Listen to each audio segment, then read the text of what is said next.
쓰시면 되겠네.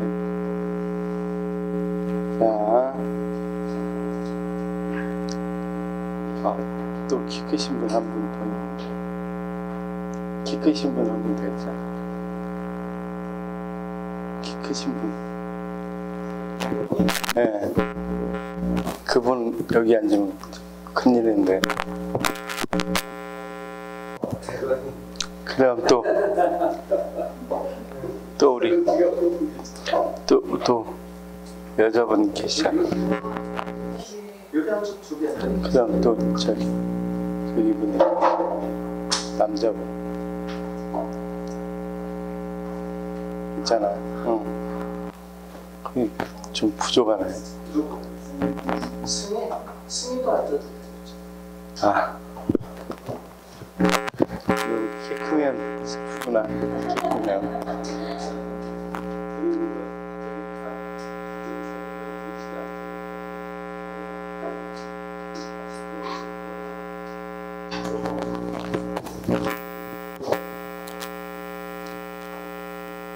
경찰하신 분들이 책을 놔두고 가서 들어오시면 괜찮을 것 같아요.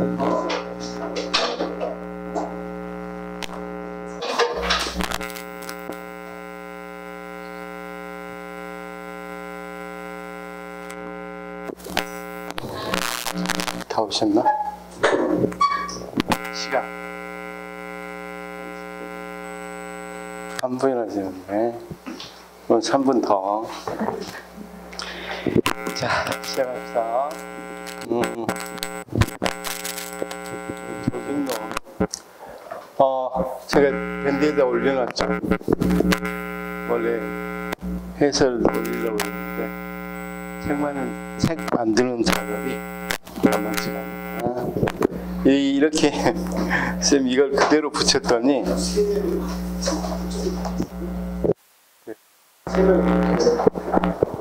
그러면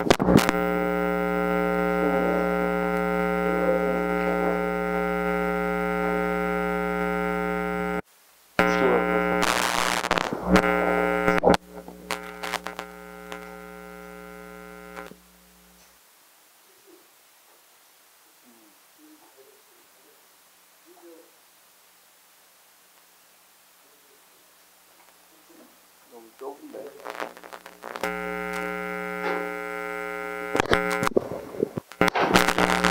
여기만 되는 거구나.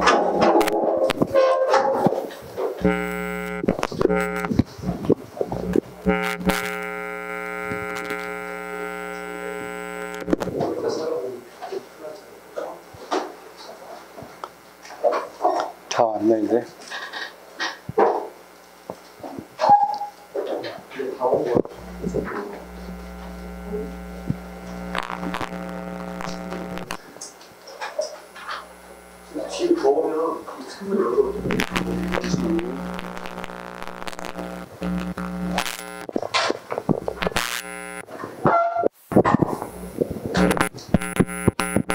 자, 시작하겠습니다.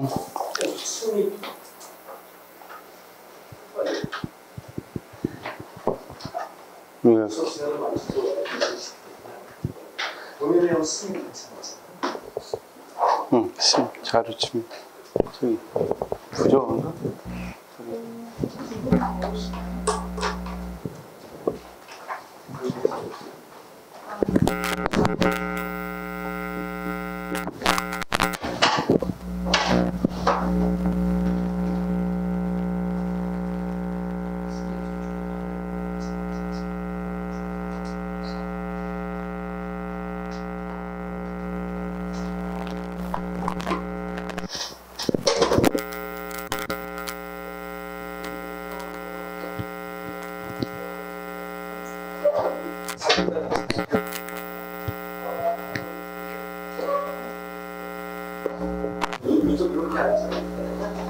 네, 시작하겠습니다. 자, 보이지? 알겠어. 도연, 여학생이랑 바꿨는데 우리가 더 키가 크니까 좀 자리에 정해져야 되니까 오늘은 도현이야.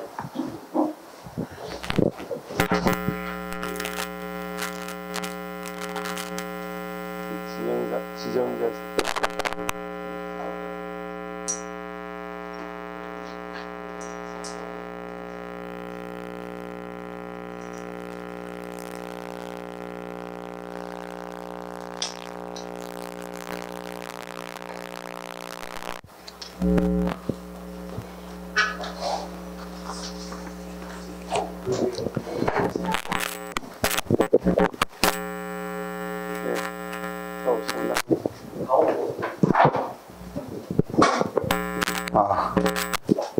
진짜 이거 사람이 별로 없는 것 같은데 그래도 좁은 데 놓으니까 많은 효과를 많이 온 것 같아.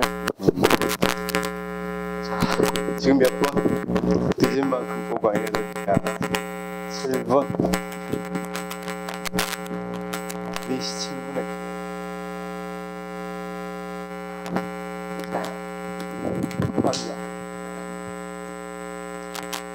쌤, 지난번에 우리가 정책론까지 했죠. 오늘은 글씨를 못 쓰는데 이런 글씨 잘 못 쓰는데 솔직히 그래도 칠판 글씨는 잘 썼냐 이렇게 물어보죠. 칠판 글씨도 못 쓰는데 이런 글씨는 더 못 써요. 어쨌든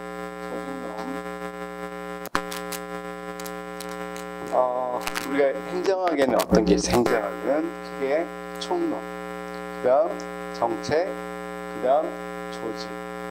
그래서 우리가 이 정부에는 정부가 어떤 것이 이제부터는 도시가 아니라 미시로 들어요. 학론으로.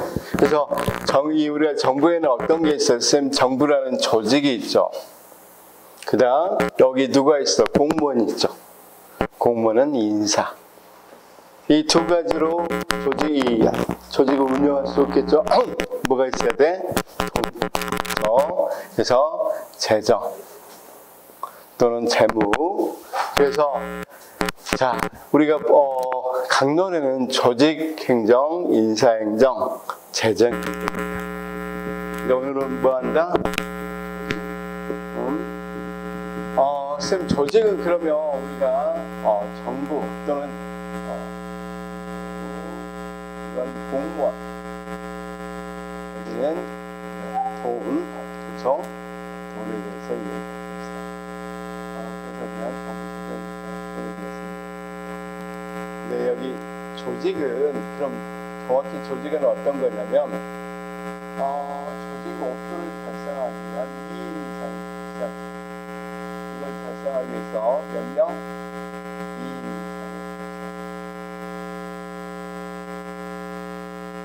이상. 그래서 그럼 조직론은 어떤 거냐 이렇게 보면 조직론은 어떤 걸로 구성되어 있냐면 전반적으로 2인 이상의 결사체가 조직을 목표를 달성하기 위해서 결합된 게 조직론이니까 이 조직이 어떻게 생겼느냐 이걸 알아보기 위해서 조직 구조로 잠시 비워줄게요. 조직이 어떻게 생겼는지 조직 구조와 이론을 하고 이 목표를 달성하기 위해서 누가 관리를 해야 되겠어요? 지도자가 이 목표를 달성하기 위해서 이 결사체를 관리해야 되겠죠. 그래서 조직 관리.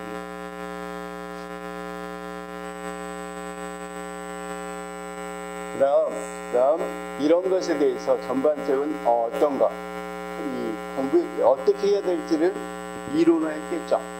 그렇죠? 그래서 조직 이론 세 가지 부분. 조직 이론하고 그럼 결국은 조직 이론, 조직 구조, 그다음 조직 관리로 되어 있단 말이에요. 자, 조직론 크게 세 부분. 어떤 부분? 조직 이론. 그다음 조직 구조나 유형. 그다음 조직 관리. 각각 한 문제씩 나온다고 생각하시면 돼요. 물론 여기서 두 문제 나오고 여기서 한 문제 나올 수도 있겠고 그런 거 있지만 기본적으로는 각각은 한 문제씩 나온다.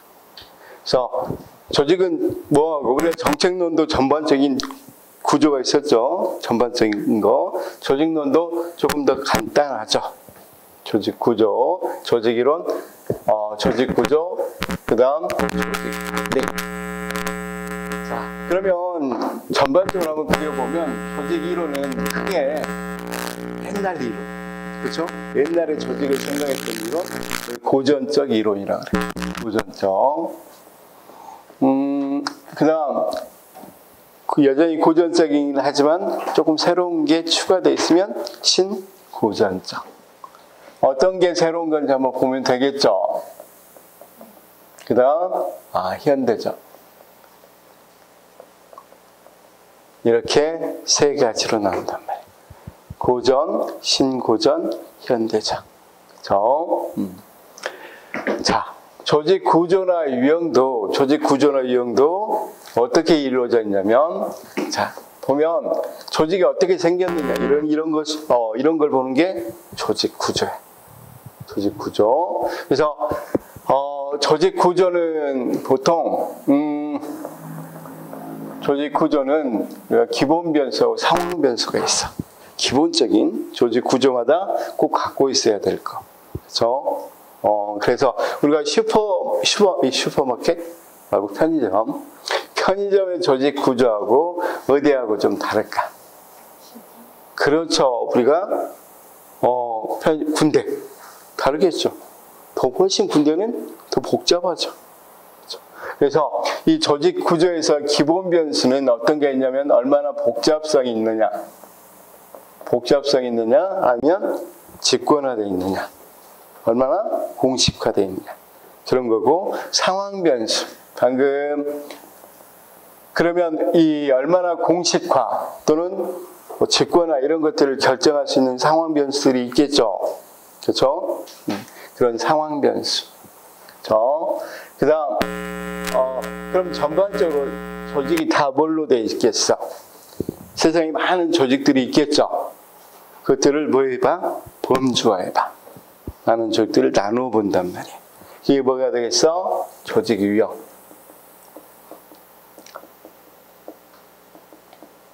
그래서 기본적으로는 가장 우리가 어떻게 타이트하게 되는 걸 기계적 구조. 가장 유연하게 되는 걸 유기적 구조. 그걸 기반으로 해서 여러 가지 학자들이 뭘 나누겠어? 조직의 유형을 나눈단 말이야. 그 다음, 우리가 이거 이제 인사하고 조직하고 다른 것은, 인사는 개인 한 사람의 어떻게 성장할 것인가 이런 걸 본단 말이야. 그러니까 공무원을 채용해서 이 사람들이 얼마나 뭐 해야 되겠어? 경력 관리 해줘야 되겠죠. 그렇죠? 또는 능력 발전 시켜줘야 되겠죠. 그리고 이 사람들이 얼마나 사기를 잘 발휘할 수 있고 윤리적으로 잘 생활할 수 있도록 해줘야 되는지, 이런 걸 다루는 게 인사야. 인사는 그러니까 개인적인 거. 근데 조직에서 사람 관리할 때는 아까 조직 목표 달성하기 위해서 2인 이상의 결사체를 얼마나 뭐 하는가, 목표 달성하기 위해서 사기, 동기부여 시켜줄 수 있는가. 그러니까 직무 동기를 다룬다든가, 그 다음 어떤 걸 다루는 거냐면 직무 동기, 이런 건 어떤 거야, 쌤? 개인적인 문제야? 아니면 조직적인 문제? 또 이걸로 지금 손 많이 조직했어. 동기. 그 다음 쌤 리더십도 결국은 뭐 하는 게 리더십이야? 말 그대로 조직 목표 달성을 위해서 관리자가 영향력을 행사하는 거, 그게 리더십이죠. 그건 리더십. 의사소통도 마찬가지. 의사소통도 개인적인 문제라기보다는 뭐 하려고 하는 거예요? 목표 달성을 위해서 의사소통하는 거죠. 그래서 의사소통. 그 다음 당연히 갈등 같은 것도 뭐 해야 되겠어? 관리해야 되겠어, 안 해야 되겠어? 그런 문제는 다 어떤 문제? 조직 문제야. 다시 이 사람 채용하고, 이 사람 능력 발전시키고, 교육시키고, 이런 것들. 또는 이 사람 사기, 그 다음 신분 징계 같은 거 하는 거. 전부 다 개인적인 문제죠. 근데 여기는 그런 게 아니라 다 무엇과 관련된 거야? 목표 달성과 관련돼서. 그래서 동기 일으키는 것도 목표 달성을 위한 거죠. 리더십 발휘하는 거, 의사소통하는 거. 그다음 갈등을 옛날에는 갈등을 해소하자 그랬는데 갈등을 뭐 하는 거야? 관리하자. 나중에 이건 설명하겠습니다. 바보. 여기다 쓰고 있어. 그럴 때 어떻게 하면 좋아요? 그냥 여기 빼고 이렇게 연결하면 되겠죠. 그래서 이런 그다음 이제 조직이 뭐 한다 어느 정도 한계가 왔으면 뭐 해줘야 되겠어? 조직은 혁신해줘야 되겠죠. 조직 혁신 이런 겁니다. 조직 혁신 이런 거. 자, 그러면 이렇게 이게 전부야 조직론이. 금방 다 할 것 같죠? 아무것도 아닌 것 같죠? 별로 어렵지 않죠? 별로 어렵지 않습니다. 그래서 시험에는 조직론 부분이 나오면 이렇게 이루어져 있다. 어느 부분이다 이렇게만 알아두시면 되겠죠. 그런데 민치법을 하는 사람이 조직을 세상에 있는 많은 조직들이 있겠죠. 아까 이야기했다시피 편의점도 있겠고 공장도 있겠고 이런 것들을 5가지 유형으로 나눴어. 단순 조직, 그렇죠? 기계적 관리자 이런 식으로 나왔다면 어디에 속하겠어? 여기에 나누는 게 속하겠죠. 그렇죠? 다음 데프트라는 사람은 어떻게 나눴냐면 우리가 아까 이야기했다시피 기계적 조직하고 유기적 조직이 있는데 그 사이에 뭐 이를테면 기능 조직, 사업 조직 뭐 이런 식으로 매트리스 조직 이런 걸로 나왔어. 그럼 당연히 조직이 유형이겠죠. 원래는 이렇게 구분해서 나눠줘야 되는데 우리 수험설과 뒤집어 줬어. 그러면 선생님도 그러죠. 너는 그럼 이렇게 하지 그러면 이렇게 했는데 수험설에 따라서 저도 뒤집어 주겠어요. 그냥 뭔 알고 있어요. 흐름을 알고 있으면 돼. 왜냐하면 내 것만 보는 거 아니잖아. 선생님들이 다 알고 있어. 다른 선생님 것도 다 보니까 누구 선생님이시죠? 그 유명하신 분 공개하죠. 네, 김동률 김동률 씨입니다. 뭔 종류입니까? 그래서 알고 있어. 그분은 옛날에 노량진에 신림동에서 같이 학생들을 가르쳤던 경험이 있어서 김종률 길이 달라서 잠시 그만뒀지만 그분은 되게 유명해졌고 어쨌든 영어학교냐.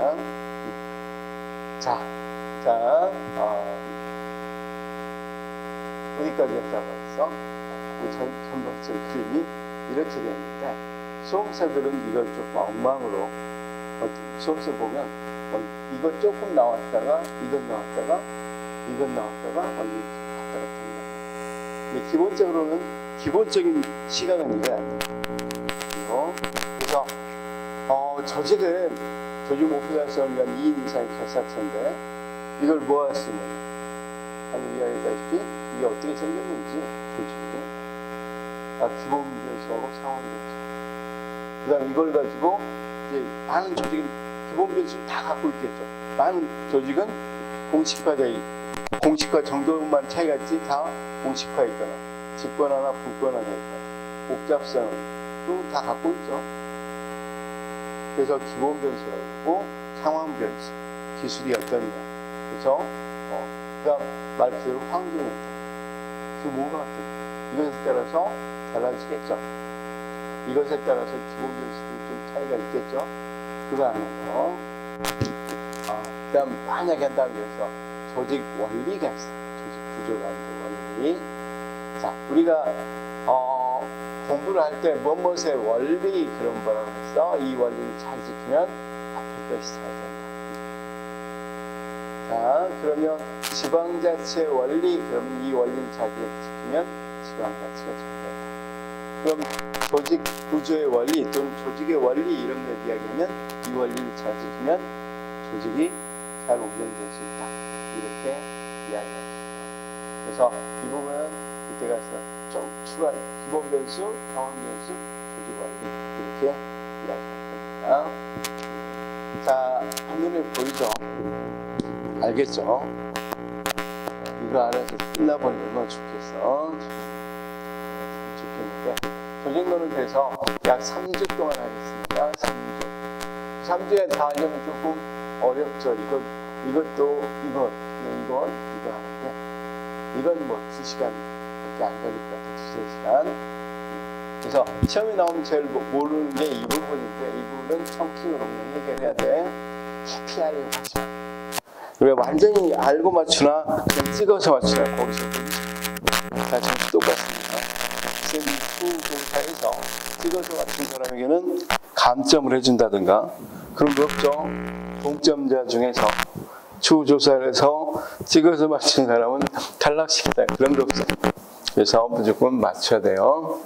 동점자 처리는 연장자 순화죠. 아, 그런 건 생각지도 안 하셨구나. 됐습니다. 어쨌든 이렇게 이론부터 오늘 하겠습니다. 조직이론. 조직이론도 이것저것 하다가 나중에 이거 할 거예요. 나중에 이거 할 때 연결해서 이야기해드리려고 하겠고, 그 다음 조직 구조 유형, 이게 좀 어려운 부분이 좀 헷갈리는 부분. 이것도 약간 헷갈리는, 이건 그렇죠. 이건 거의 잘 안 헷갈리는데 이게 조금 헷갈렸어요. 이 부분이 쌤들에게 조금 어려운 부분이야. 그렇죠? 쌤 출제는 어떻게 됩니까? 출제는 거의 비슷하게 돼요. 조직이론의 특징상. 그러면 다 기억했으니까 이론부터 한번 보도록 하겠습니다. 거기 조직이론. 거기 조직학의 발달 이론 한번 읽어보시면 되고, 이론은 여러 가지가 있다. 조직학의 발달에는 고전적 이론, 신고전적 이론, 현대적 이론 이게 있다는 거죠. 그렇죠? 그래서 시험에는 이 왈도가 나온 이 세 가지 정도만 받으시면 되고, 거기 181페이지 보면 고전적 조직이론의 일반적 특징, 신고전적 조직이론의 일반적 특징, 현대적 조직이론의 일반적 특징 이렇게 나와 있죠. 시험은 이것만 나와요. 이런 것들 주로 나옵니다. 그래서 이렇게 붙이니까 이 페이지가 많아서 이걸 다시 다 번역해서 뭐 구글 들어가면 번역기 있잖아. PDF 번역기. 다 번역해서 지금 다시 재편집해서 쓰려니까 시간이 좀 많이 걸려. 원래는 다 올려주려고 그랬는데 책에 있으면 다 책은 쌤 말도 다 해설 넣었어. OX 밑에다가 해설 넣기 때문에 굳이 그 해설서는 올려드릴게요. OX 넣어서 해설서. 자, 거기 보면 고전적 조직이론에서 뭘 추구하는가? 고전적 조직이론은, 고전이론은 조직을 명확하게 주어진 목표와 추구를 위해 만들어놓은 도구 또는 기계와 같다. 조직이 뭐라고 그랬어? 목표를 달성하기 위한 2인 이상의 결사체인데 2인 이상의 결사와 같이 만들어놨다. 기계처럼 만들어놨다. 조직의 관리자들은 합리적으로 설정된 목표를 달성하기 위해서 조직 구성을 세상의 조직과 조직 구조자들, 조직 관리론 부분에서는 뭘 할 수 있다고 본다고? 조직원들을 조종, 통제할 수 있다. 자, 그러므로 공식적으로 일정하지 않는 불확실한 또는 비공식적 요인의 고찰은 게을리하였다. 조직 내의 인간 문제보다는 조직의 구조와 조직에 하는 통제에 많은 관심을 보였다. 그 다음 경제적 욕구의 충족을 합리적으로 추구하려는 인간의 속성, 이걸 경제적 인간론이라고 그러죠. 자, 이 고전이론의 대표적인 게 뭡니까? 관료제나 과학적 관리입니다. 특히 과학적 관리. 이것에 대표되는 게 과학적 관리. 지금 과학적 관리는 어떤 거라고 그랬어? 일단 설명해 보면 과학적 관리는 누가 주장했어?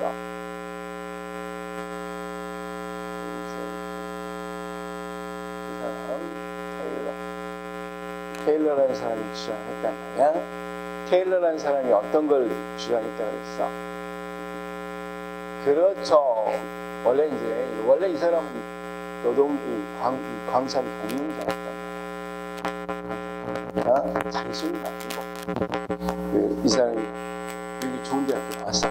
그래서 경영자로 발탁됐는데 이 사람은 자기 광산에서 가장 많은 광물이 나와야 되겠죠. 그래서 가장 일 잘하는 광부의 시간과 동작을 연구했어. 그래서 이걸 표준화시켜놨단 말이야. 그래서 모든 사람들이 이 광부의 시간과 동작을 따라하도록 한 뒤에 이걸 표준화. 이제 서서히 좀 적응이 되는 건데 이거 쓰는 거죠. 표준화시켜놨더니 이걸 표준화시켜놔서 이런 거 한단 말이야.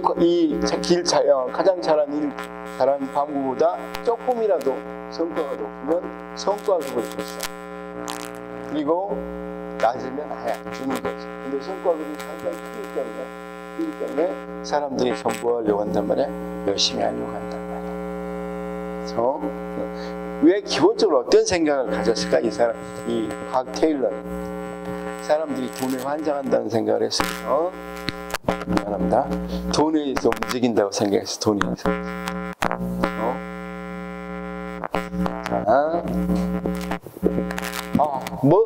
자, 어떤 곳에서 우리가 행동이 촉진된다? 돈.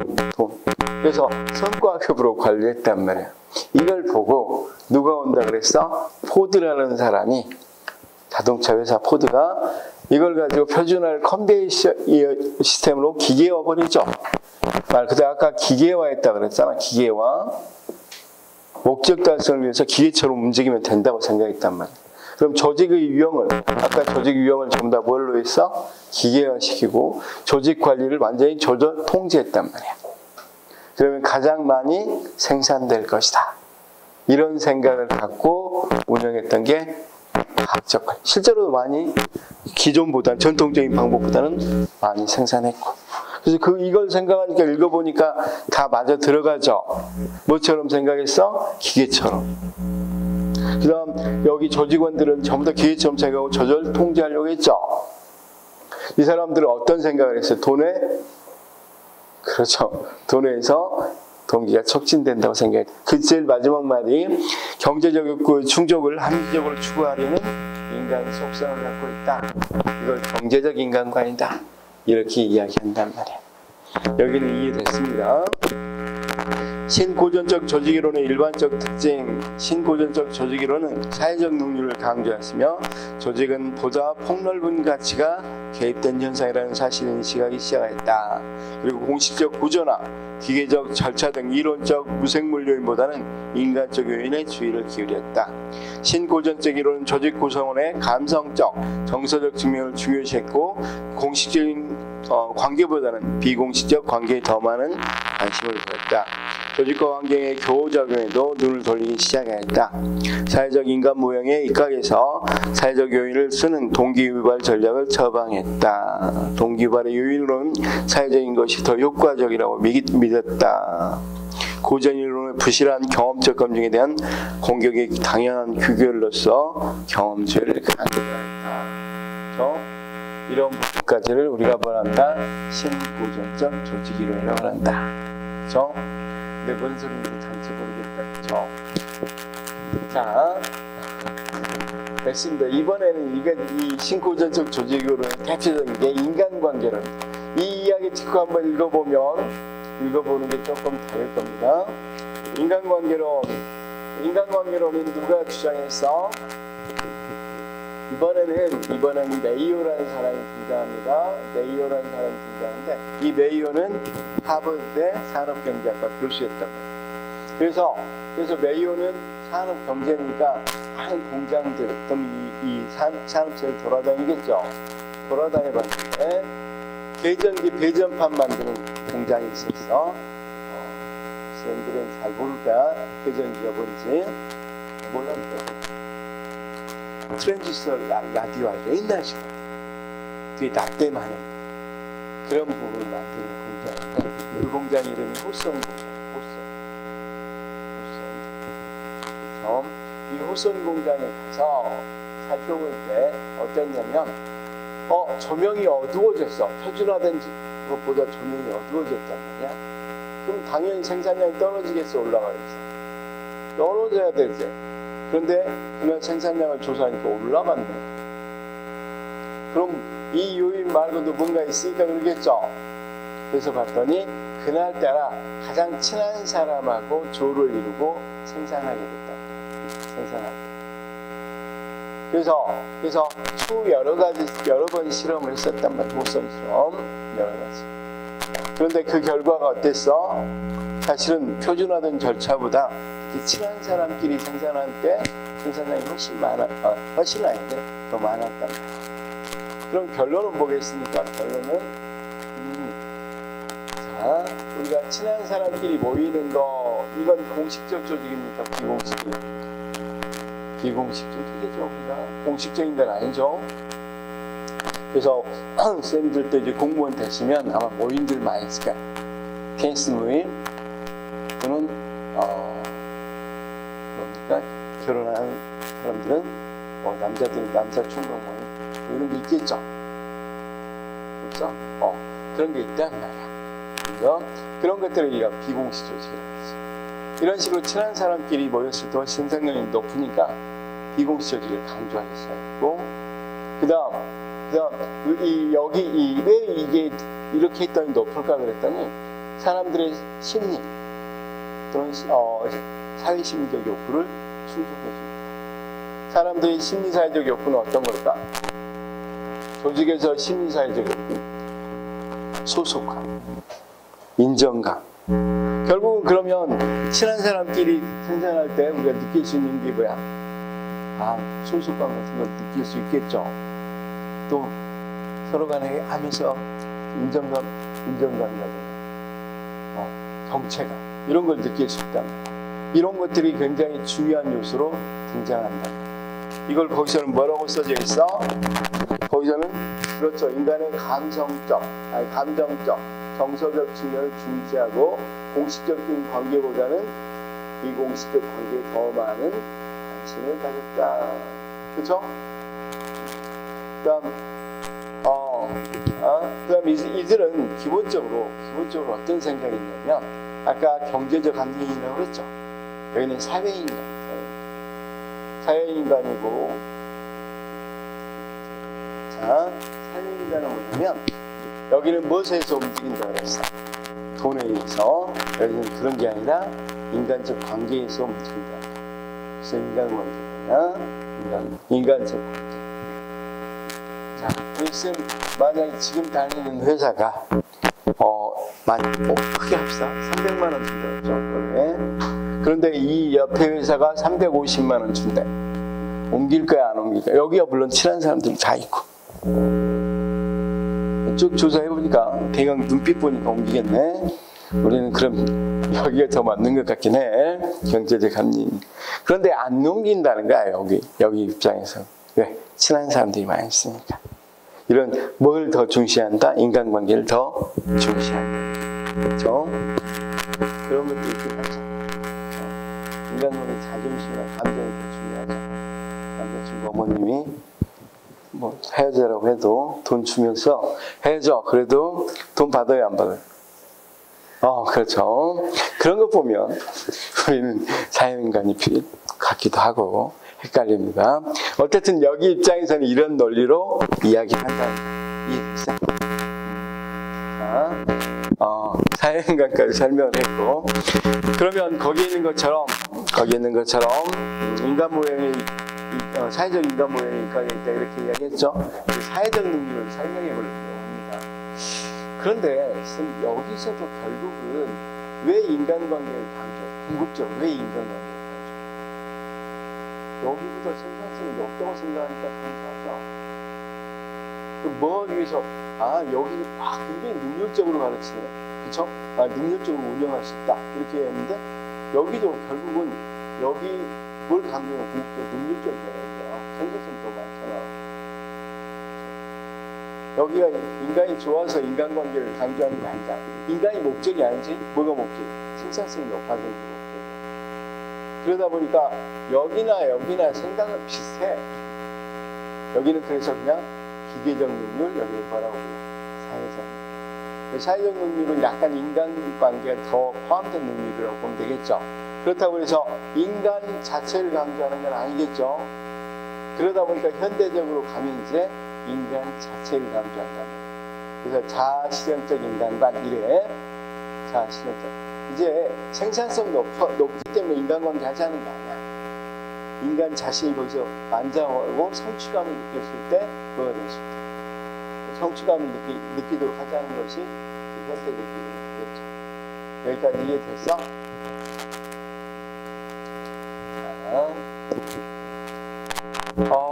현대적 조직이론의 일반적 특징.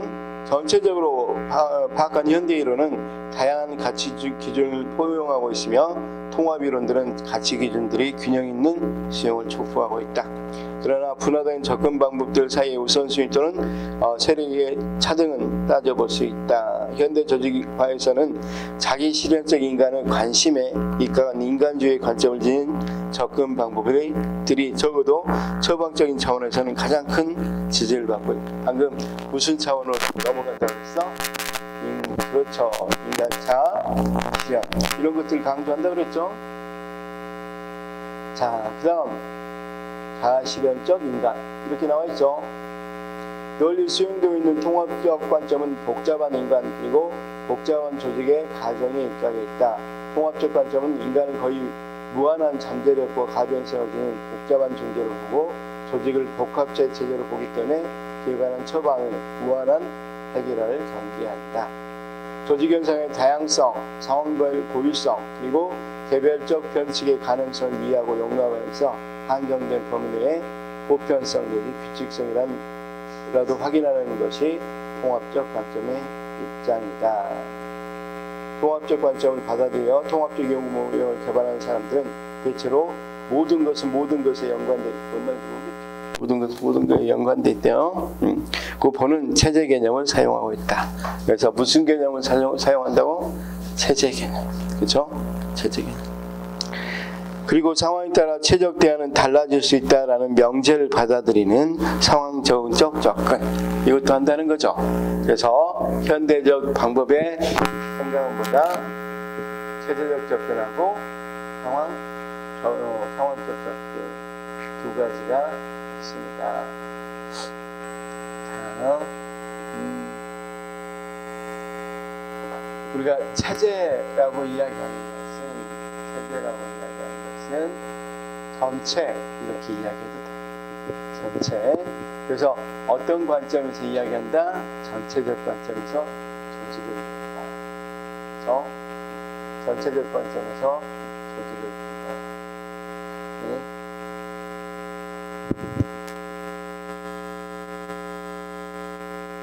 그래서 사회도 일종의 뭐로 본다? 체제로 본다. 그래서 우리가 자, 우리 인천시청이 당연히 어디하고도 연관되어 있겠어. 인천시가 군대가 어디야? 부대가? 몰라. 백령도 뭐 해군대하고 연관되겠어. 다 연계될 수밖에 없겠죠. 이런 체제적 관점에서 접근한다는 거죠. 자, 그래서 전체적 관점에서 접근하고 상황적 접근. 꼭 좋은 방법이 딱 하나 있는 게 아니라 무엇에 따라 달라진다. 상황에 따라 달라진다. 이런 체제적 접근한다는 거야. 자, 상황적 접근. 그래서 뒤에 이제 이 한참 배우고 나면 이 부분이 나와요. 이 부분에 현대적 관점에서는 그래서 환경에 대해서 임의론적이냐 결정론적이냐, 그다음 개인적 접근하느냐, 조직 개인 또는 조직군, 조직의 전체적 차원에서 접근하느냐. 자, 선생님 없어질 하나만 이야기해볼게요. 없어질 산업이 어떤 게 있을 것 같아? 앞으로 한 10년 후면 없어질 산업이.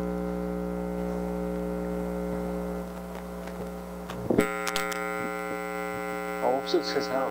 우리가 옛날에는 있었는데 없어진 것 기억나는 게 있어? 그다음 우리가 뭐였지? 옛날에는 그 사람 태우고 인력거 그것도 없어진 거죠. 인력거 산업이라는 것도 없어진 거죠. 지금 저 모든 장치도 없어진 건데 출판 교류로 하는 출판은 좀 없어지지 않을까? 서서히 사용되지 않을까? 그렇죠? 이런 것처럼 그런 것 전체를 이렇게 갖추고 연구를 하거나 이게 이제 방금 없어질 거라고 생각하는데 없어지지 않을 거라고 생각하는 사람도 있겠죠. 그렇죠? 없어질 거라고 생각하는 사람들은 환경이 어차피 환경이 변화되니까 종이 사업들은 이제 없어질 것이다. 그리고 환경이 결정론이고 이렇게 조직군으로 보면 이렇게 보면 이론이 조직군 생태론. 그렇게 조직군 생태론을 보는 이론들은 앞으로 환경에서 이미 조직은 결정된다. 행사가. 그리고 개인야의 전체적인 관점에서 연구에 있어라. 조직군 생태론을 연구한 사람들은 전체적인 관점이죠. 그다음 환경에서 결정됐다는 거에서 연구한다.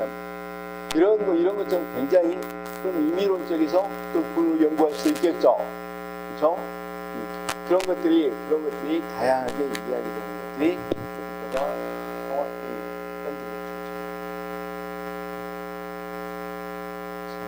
어쨌든 노벨 평화상을 받았으니까 이쯤에서 우리 사업이 없어지지 않았으면 좋겠죠.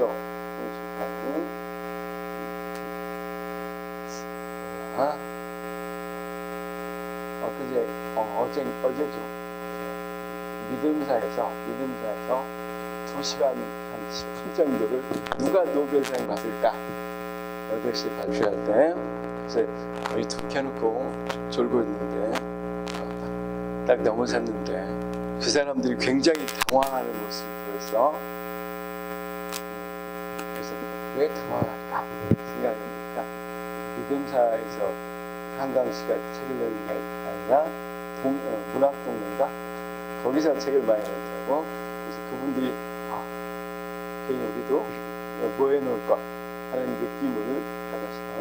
어쨌든 되게 그 출판사를 부러워했고 제가 조직군 생태론을 하면 다 망할 건데 뭘 잠시 부러워하나 뭐 이런 생각 하다가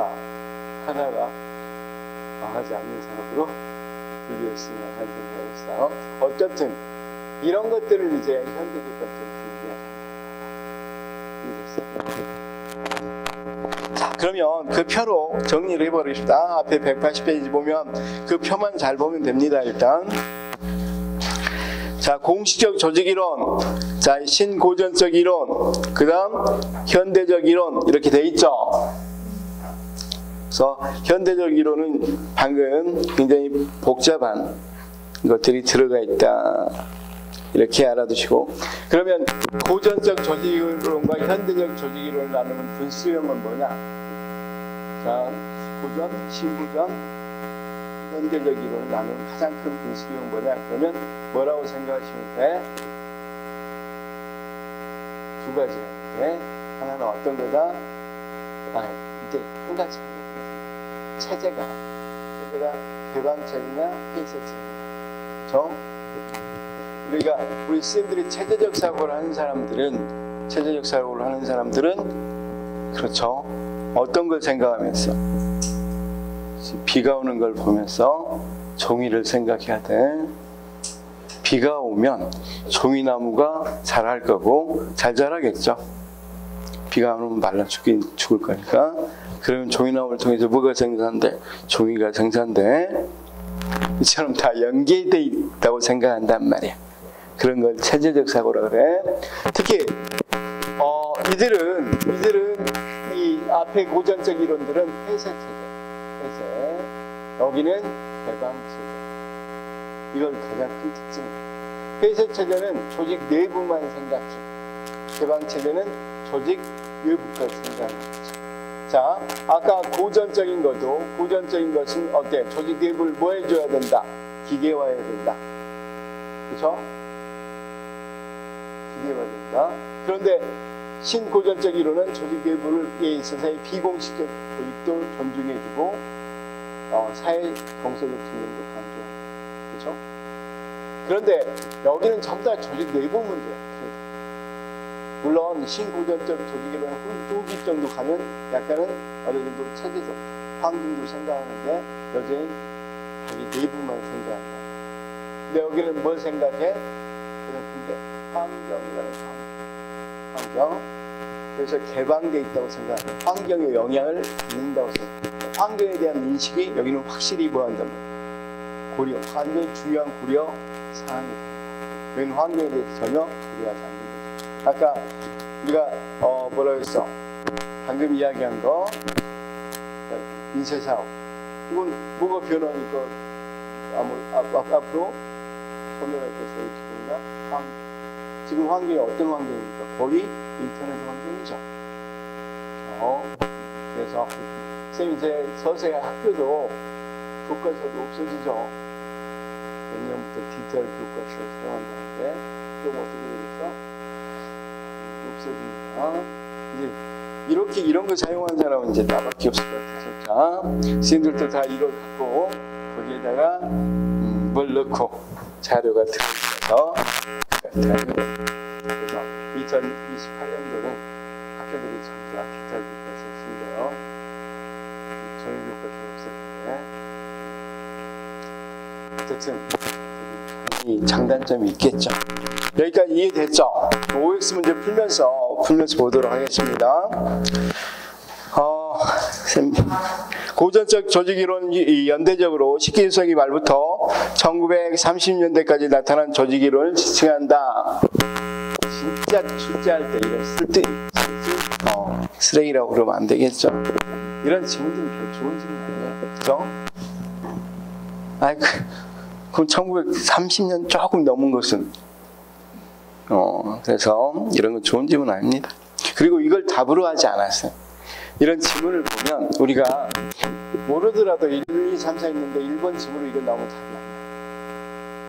이 사람은 출제하기 정말 제일 싫어서 책에 있는 그대로 내는데 책에 읽고도 제가 질문에 이거 있죠. 그걸 1번으로 가고 그 다음에 2번으로 이런 식으로 문제를 출제하는 사람이니까 무시해버려. 고전적 조직이론은 공조직과 사조직의 관련은 완전히 다르다는 공사행정 이론론. 선생님 잘 봐.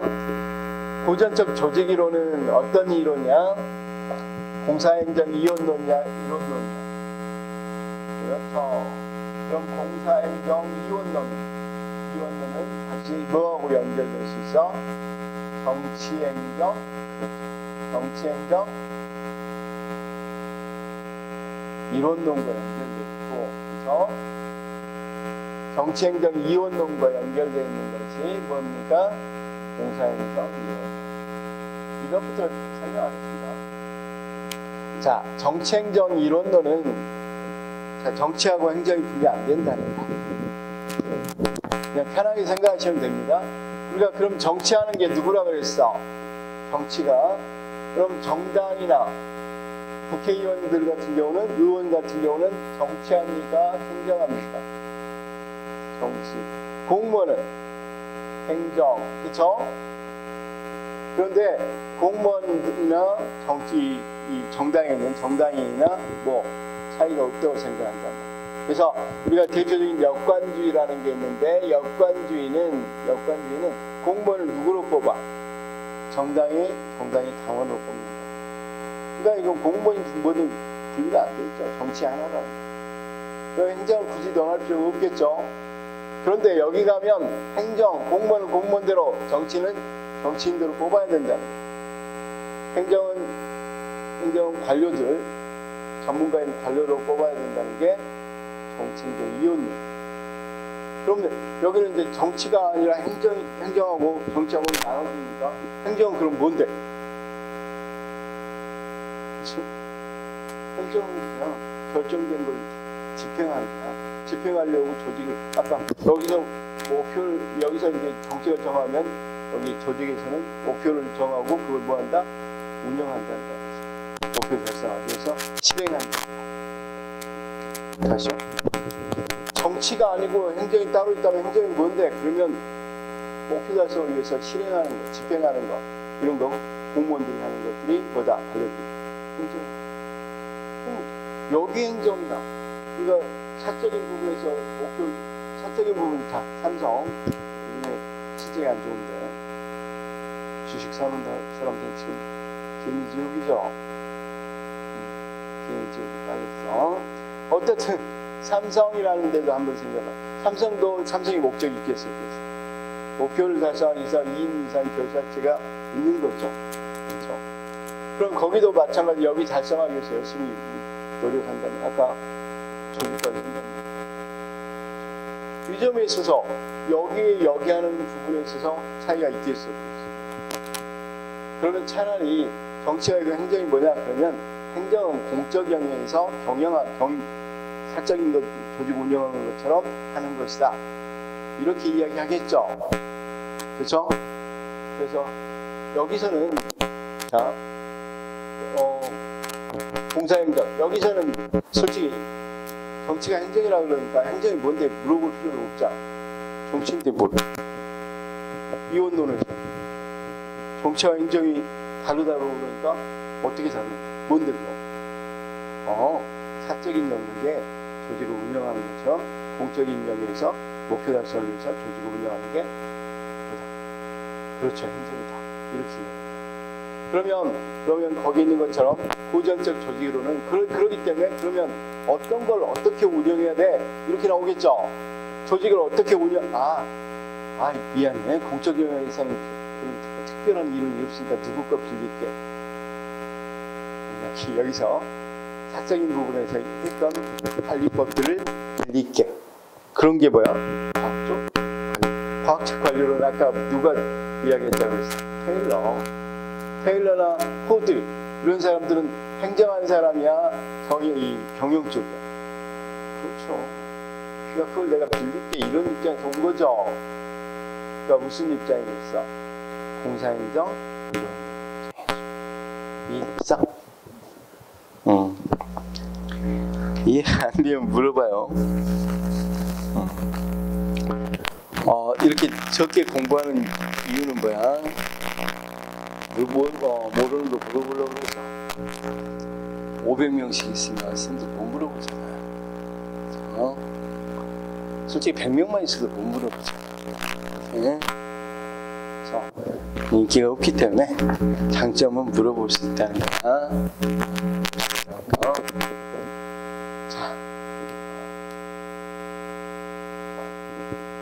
자, 그다음 고전적 조직 이론에는 과학적 관리는 좋습니다. 지식 관리론 최근에 이야기되는 것 같죠? 지식 관리론 현대적 조직 이론. 현대적 조직 이론에도 안 들어갈 정도로 초현대적 조직 이론 최근에 이야기되는 것입니다. 지식 관리론은.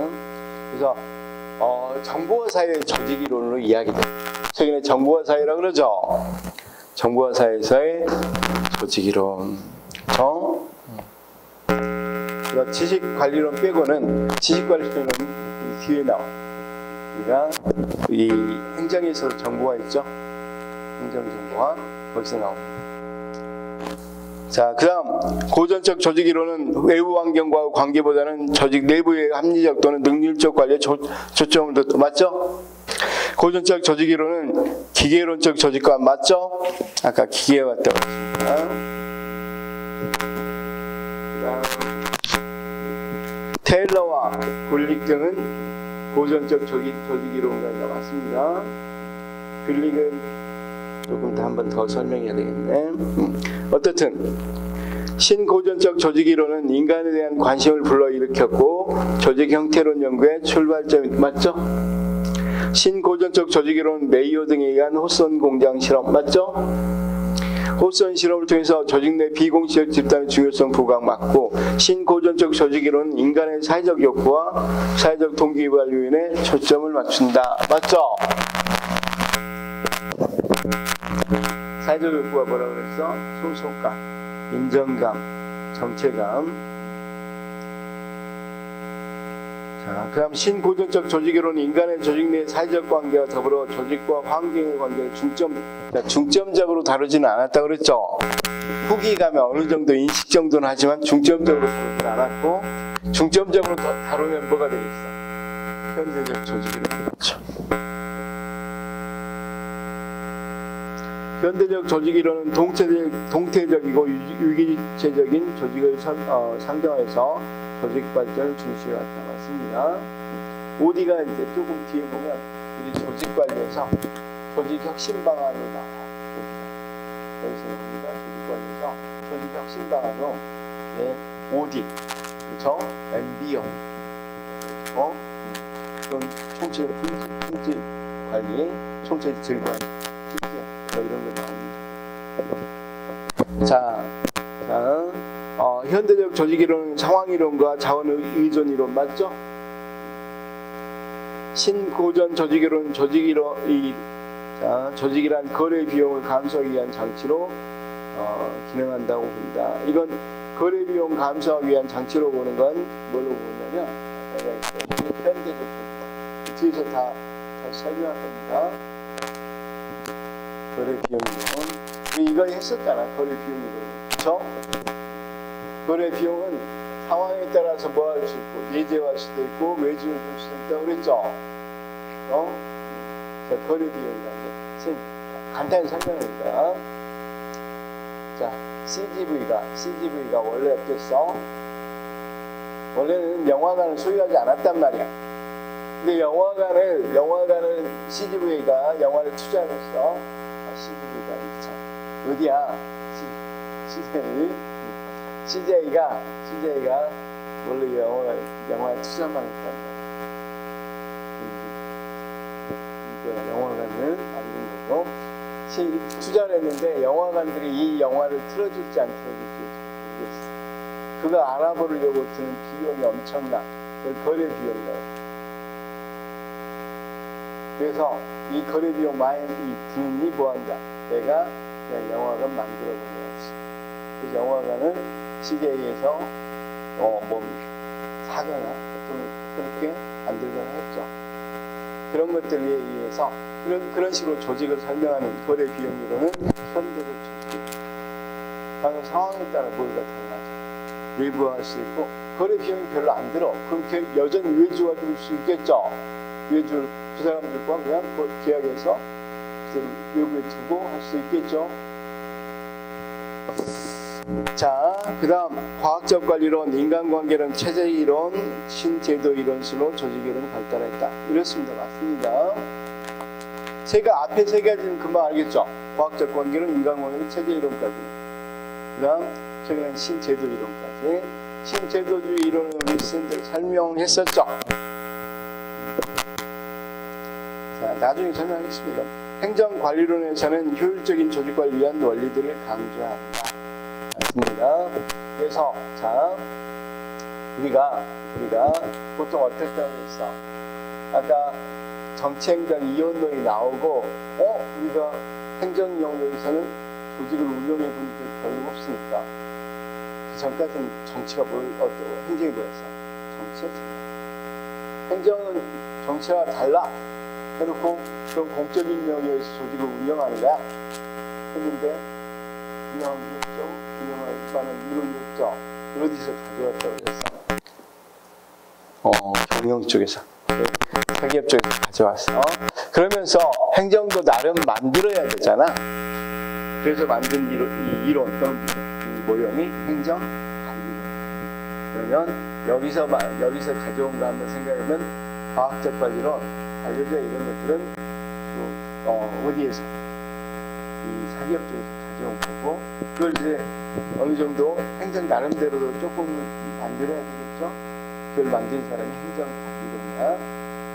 행정관리론이고, 그게 귤릭이라는 사람은 대표적인 대표자. 행정관리론의 대표자. 윌슨이나 귤릭. 거기 나중에 포스트코브 나올 때 한 번 더 하겠습니다. 자, 그 다음 메이오의 인간관계론은 조직 구성원의 심리적 존재임을 인정하지만 여전히 경제적 합리적 인간관계 아니라고 그랬죠. 사회적 인간관계라고 했죠. 사회적 인간관계. 그 다음 맥그리거의 Y론에 의하면 조직 목표 달성을 위해 인간에 대한 엄격한 맥그리거는 어디에 있냐면 여기 우리가 뭐지? 직무 동기에 맥그리거가 들어가. 그러니까 왜 이렇게 주소를 줘야 되냐면 이런 거 안 주면 맥그리거가 어디에 있는지 좀 헷갈린단 말이에요. 물론 많이 하면 되겠지만 그럼 직무 동기 이론에서 이건 내용과 과정 이론 나올 수 있고 내용 이론의 이야기 형상 중 하나. 그 맥그리거가 이런 정도 이야기하는 정도면 현대적 조직 이론에 속합니다. 맥그리거 같은 경우 메슬로 이런 것들은 다 이렇게 속하고 맥그리거는 이렇게 맥그리거 이야기하면 조직 관리론이니까 우리 한번 봅시다. 조직 관리론은 조직이라는 거 뭐라고 했어? 조직 목표를 달성하기 위한 2인 이상의 결사체라고 그랬죠. 2인 이상의 결사체. 조직 목표. 그럴 때 여기 그러면 이걸 달성하기 위해서 관리자는 부하를 어떻게 보느냐? 네? X이론으로 보는다. 그러면 성악설로 본단 말이야. 부하들이 성악설은 뭐야? 원래부터 사람은 악하다. 그럼 어떻게 목표 달성해서 관리해야 되겠어? 통제, 그런데 Y론으로 생각하면 이 성선설로 생각한다는 뜻입니다. 그러니까 어떤 관리자는 부하를 X론적으로 생각하는 관리자도 있고 Y론적으로 생각하는 관리자가 있는데 이들의 관리 방법이 다르더라. X론으로 생각하는 사람들은 관리자들은 통제로 관리를 하고 Y론으로 생각하는 사람들은 뭘 해주고 있어? 그러죠. 복도하기 위해서 교수님과 사기를 없애주거나 또는 위임 또는 규범적 방법을 사용합니다. 그래서 이렇게 얘기합니다. 그럼 거기 맥그리거 나왔으니까 맥그리거는 엄격한 감독과 통제는 Y론이겠습니까? X론이겠습니까? 그렇죠.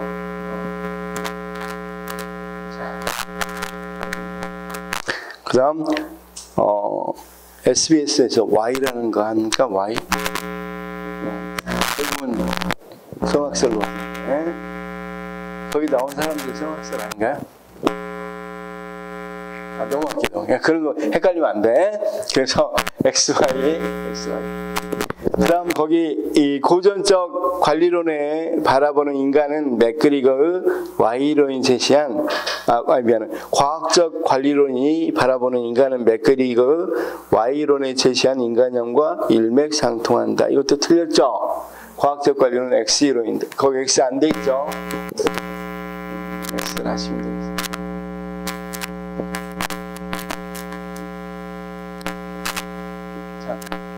끝났어. 지금 놔두고 지금 이거 어렵지 않죠? 이거 여기서 한 문제 나온다니까 이제 맞춘 거야. 한 문제는 20문제 4문제 봅시다. 근데 이거 지금 가장 큰 걸 놔두고 넘어가야 된다니까 좀 하죠. 이거 나중에 부족하고 그 다음부터는 뭘로 들어가겠어? 위험하고 부족. 좀 쉬었다가 하겠습니다.